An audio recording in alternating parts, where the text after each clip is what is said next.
A day in a life as a first year college student. So, ayun guys, yung ganap natin for today's video is maghahanap lang tayo ng mall or balloon station na pagbibilan ko ng balloon kasi bibili ako for my birthday photoshoot and kasama ko si Jasmine na sobrang daldal.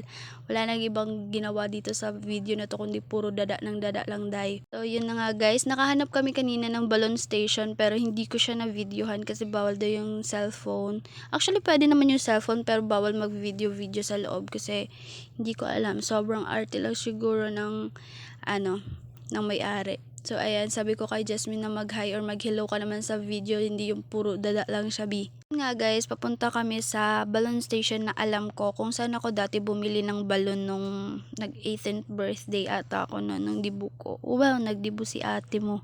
So, yun nga guys, is naglalakad na kami papunta dun sa balloon station na pagbibilan namin ng balloon. Actually, hindi naman talaga siya malayo. Sobrang init lang talaga mga ate. Andito na nga kami sa balloon station na pagbibilan namin ng balloon. Kaya nga balloon station nga, diba?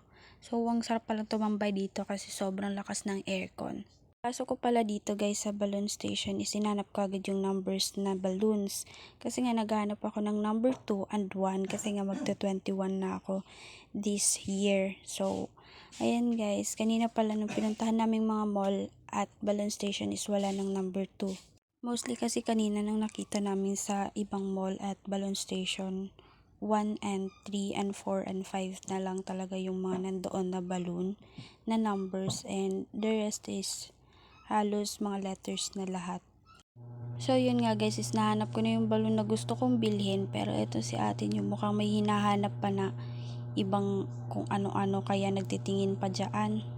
So eto nga guys, is katapos namin doon sa balloon station is pumunta agad kami dito sa kalapit na mall at nagtitingin ng kumot o mga gamit sa bahay kasi nga etong si Jasmine is naghahanap ng bagong kumot niya. Minsan daw may mga bago siyang kumot na bigla na lang daw nawawala sa kwarto niya kasi hindi niya alam kung sino yung kumukuha sa kwarto niya ng mga bagong kumot niya. So ayan, tinutulungan ko nga siyang maghanap ng magandang quality na kumot.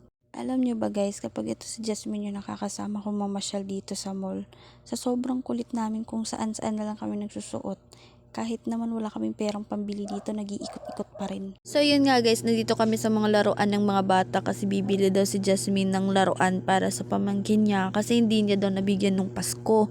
So ayan, binibigyan ko siya ng suggestions. So eto, nakapili kami ng Baby Alive kasi girl yung pagbibigyan niya.